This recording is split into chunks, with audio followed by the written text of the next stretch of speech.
सीएजीटी की बैठक में एक बार फिर अनुच्छेद 370 हटाने का मुद्दा गरमाया है। बैठक के बाद पत्रकारों से बातचीत करते हुए मोहम्मद यूसुफ तारिगामी ने कहा कि 5 अगस्त 2019 को जो हुआ है वह पूरी तरह से असंवैधानिक, अवैध और अनुचित था। हमने तय किया है कि हम सांसदों और नेताओं की बैठक बुलाएंगे और उनके सामने यह श्वेत पत्र रखेंगे और यदि संभव हो तो इसके लिए एक प्रति भारत के राष्ट्रपति को भी सौंपेंगे। जम्मू कश्मीर हाई कोर्ट की डिवीजन बेंच ने मचेल माता मंदिर को प्रदेश के किसी एक श्राइन बोर्ड को सौंपने के निर्देश जारी किए हैं।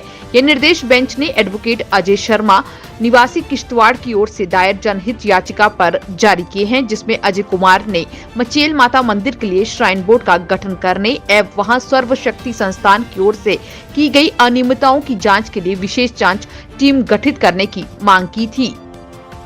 All Jammu and Kashmir PHE, IIT and CP workers associations ने अपनी काम छोड़ हड़ताल अगले 48 घंटों के लिए बढ़ा दी है। शनिवार को इन कार्यकर्ताओं ने बीसी रोड पर एसोसिएशन के सदस्यों ने एक बैठक कर निर्णय लिया कि काम छोड़ो हड़ताल अगले 2 दिनों तक जारी रहेगी। पुलिस और सेना ने पुंछ जिला में आपको बता दें कि हीरोइन जैसे पदार्थ के 15 पैकेट बरामद किए हैं। इस पर एक जानकारी देते हुए बताया गया है कि एसएसपी पुंछ रोहित पसोत्रा की देखरेख में एसडीपीओ मेंढर सिजेन बट के नेतृत्व में पुलिस दल और साथ ही साथ डीआईजी राजौरी पुंछ रेंज विवेक गुप्ता के निर्देश पर सेना के साथ 15 पैकेट बरामद किए गए हैं। उन्होंने कहा कि मामला दर्ज कर लिया गया है और आगे की जाँच शुरू कर दी गई है। ऐशमुकम के स्थानीय लोगों ने ऐशमुकम में ट्रस्ट साइट को पूरा करने के लिए पर्यटन विभाग के खिलाफ जोरदार प्रदर्शन किया है। स्थानीय लोगों का ये कहना है कि ट्रस्ट क्षतिग्रस्त हो गया है और चारों तरफ बारिश हो रही है। जियारत की यात्रा करने वाले पर्यटक यहां से नहीं चल सकते क्योंकि इससे चारों ओर बारिश हो रही है। इस मौके पर उन्होंने डीसी अनंतनाग, तहसीलदार पहलगाम, एसडीएम पहलगाम और इसके अलावा अन्य अधिकारियों से मामले को देखने की अपील की है।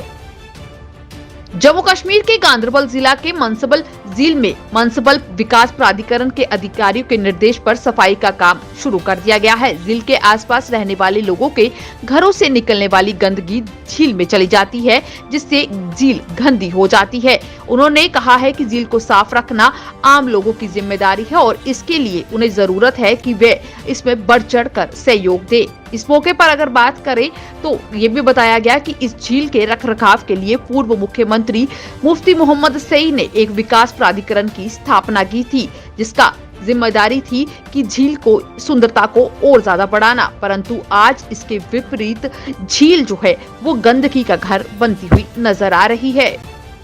जम्मू कश्मीर प्रदेश कांग्रेस कमेटी ने शनिवार को जम्मू के शहरी इलाके में अध्यक्ष जोगेश सहानी द्वारा आयोजित जेकेपीसीसी की कार्यकारी अध्यक्ष रमन भल्ला के नेतृत्व में सदस्य अभियान का आयोजन किया।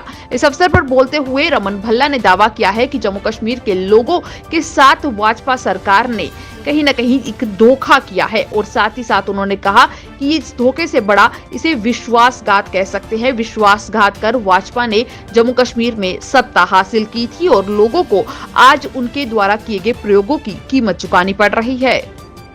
देश में कोरोना की रफ्तार में करीब लगाम लग चुकी है। ऐसे में केंद्रीय गृह मंत्रालय ने देश के राज्यों और केंद्र शासित प्रदेशों से कोरोना संक्रमण को लेकर लगाए गए प्रतिबंधों में और ढील देने के लिए कहा है। मंत्रालय की ओर से लिखे गए एक पत्र में कहा गया है कि कोरोना संक्रमण की स्थिति का आकलन करने के बाद राज्य आर्थिक गतिविधियों में और अधिक ढील दे सकते हैं।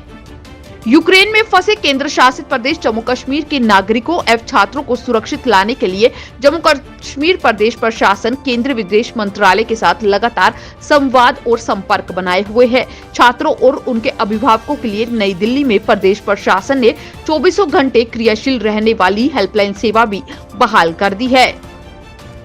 वित्त मंत्री निर्मला सीतारमण ने शनिवार को कहा है कि भारत इस समय ऐसी स्थिति में है जहां वृद्धि और विकास का ध्यान को हर ओर से मजबूत करना जरूरी है। बौद्धिक संपदा अधिकारों की इसमें काफी महत्वपूर्ण भूमिका है। रूस और यूक्रेन के बीच शुरू हुआ युद्ध अब भारत के लिए बड़ी चिंता का विषय बनता जा रहा है। एसबीआई की शोध रिपोर्ट की माने तो संभावना है कि अगर दोनों देशों के बीच जारी ये जंग लंबी खिंची तो कच्चे तेल के भाव और ऊपर जाएंगे। इसके बाद भारत के करीब 1 लाख करोड़ के राजस्व का नुकसान उठाना पड़ सकता है। खाद्यान्न संकट से जूझ रहे अफगानिस्तान को भारत सरकार ने मान्यता के आधार पर गेहूं की पहली खेप पहुंचाई है। समाचार एजेंसी ANI की रिपोर्ट के मुताबिक 2500 मीट्रिक टन गेहूं की खेप का पहला काफिला शनिवार को सुबह जलालाबाद पहुंचा है। गेहूं की यह पहली खेप पाकिस्तान से होते हुए अफगानिस्तान पहुंची है।